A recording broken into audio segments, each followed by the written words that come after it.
Dwayne. What's up, man? Yeah, I know you're gonna be here eventually someday. What's it like still being active and coming here and seeing everybody? Well, yeah, this is my first time here. Is that right? This is my first time here. Really? I'm not proud to say that. Okay. But you know, the reason it is my first time here because I always one of the guys that say, you know, my goal one day is to be there. Yeah. And maybe my first time being there at the time would be the time that hopefully I go in. But I got a call a little earlier to come and accept an amazing award, so I'm here.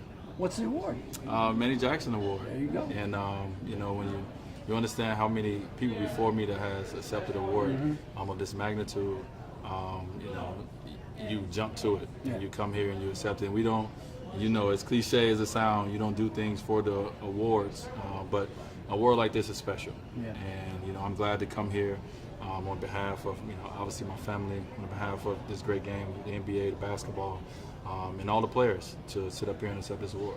Well, since this is your first time, I wonder if you have that same feeling that most of us have when we come here. It doesn't matter how many times you've been here, and you turn around, there's George Gervin, there's Dan so there's Artis Gilmore, there's Rick Barry, just seeing the greats come that are here, that are still coming to this. Yeah, if I could do it all over again, I would have came my rookie year, so I can really aspire to get there. Yeah. You know, when you see things, then it becomes a little bit more attainable. You feel you can reach them when you see them.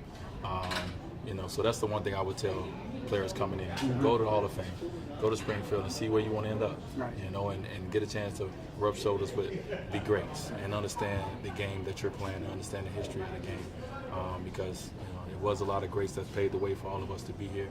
And I'm just thankful to be able to meet them, meet their families, you know, say how much big of a fan I am, and you know, just to be in this environment. You played against McGrady many times. Yeah, man. Underrated. I mean, you know, everyone knows McGrady, but they don't know how, if you didn't play against him, you don't get it. That guy right there was special. And it's unfortunate this game, you know, injuries come along and, you know, and take away some great years from some of our best players, but he was tough. And I'm so happy that he got a chance to get this nod to come into the Hall of Fame, because if you played against him, you definitely knew he's a Hall of Fame player. Right. What was the most difficult thing with him? Well, his height. Yeah. So, what, he's about, 6'8"? 6'8", yeah. 6'8", right? And his ability, the one thing that people know about him is he can score. Yeah. Obviously, you can't guard a guy 6'8" that fade away and shoot with one leg and kick out, and, you know, and all that. But his ability to pass the basketball was second to none. You know, and you know, in a sense, it's different than a LeBron James, but it's just as effective with the way he did it. And that's the one thing when I got in the NBA, and I'm 6'4" at best, and I had to guard him, and he was whipping that ball around the court around my head, and I was like, oh, he can pass too. And that was the one thing that was incredible. Well, you're still playing, man. Yeah, I know. Still here? What are you going to be playing for in November? Well, you said November. Well, all I know is training camp is coming up, you know, and I'm preparing for training camp. You know, I'm under contract with the Bulls right now, and that's what I'm preparing for, you know. The future, don't worry about it too much. You know, you got people to do that. You got people to talk about it. For me, my job is to prepare for, you know, being the best Dwayne Wade at the age of 35 that I can be, and everything else will take care of itself. What's your preference? I stumped you. Yeah, you got me on that. I'm gonna go back with the. No, I mean, first of all, man, you know, obviously everyone wants to compete. Yes. You know, it's no secret. We will all love to compete for a championship.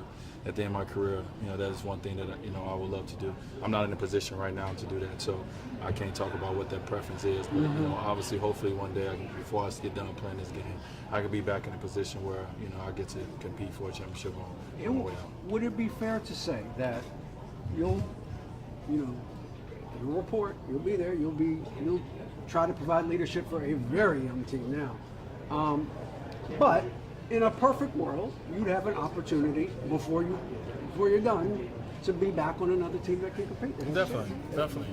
I mean, it's no secret, and everyone knows that. I mean, I've been lucky. First of all, I've been in 5 finals. Right. You know, so if I never go to another one, I can't complain. But I would love to. Yeah. I would love to, because I feel that I can add something to, you know, to a team that is in that position. But you know, that's not something that I can focus on and something that I can worry about right now. The only thing I can focus on is what I can control. And what I control is my ability to be ready to play the game of basketball at the highest level that I can, you know, each year in, year out. Right. And right now, that's all I can focus on. One last thing, there's been a lot of talk about buyouts and things like that. Is that something that is going on that you want to go on right now, or are you just What's funny is I haven't said anything. Mm-hmm. You know, it's been a lot of things that have been said. Exactly. I haven't said anything.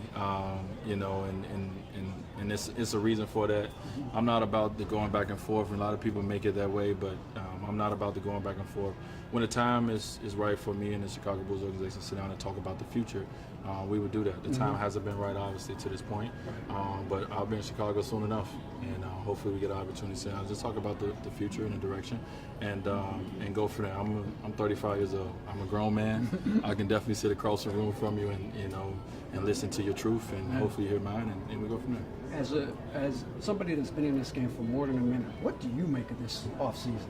It was entertaining. Entertaining. The NBA was all year round this year for the first time that I can remember in a long time, and you know, it's a lot of moves that's made, and it's all, like you said, it's all about the entertainment of it. It's all about it's always the what ifs. Right now, it's not the what ifs. Everyone's seeing what can happen. Right. I don't know if the moves that was made right now this year is going to make a difference from the standpoint of the Cleveland Golden States of the world. Yeah. But eventually, teams are building themselves to put themselves in a great position. So I love moves that, unfortunately, my teammate is in Minnesota, but I love what Minnesota has done this summer. Yeah. I think they had the best summer of a lot of people. But you could see now the teams that is planning for the next 5 years in the game. And, as someone who will forever be a fan of basketball, forever be around the game of basketball, I love the moves that was made and the excitement of it. It is. I ain't got no sleepless nights. Well, yeah. I just woke up like, really? Right. As I scroll down the Twitter feed, that happened? So, Crazy. D, thanks for your time, man. no problem. Good luck with Always. everything. Thank you, man. All right, And look at the shoes, man. Look at his, not mine. Come Look on at now. Got to represent for my man, Perfect, Sam. man. You know that. Craig, no yes, doubt. sir. All right. Respect. Thank you.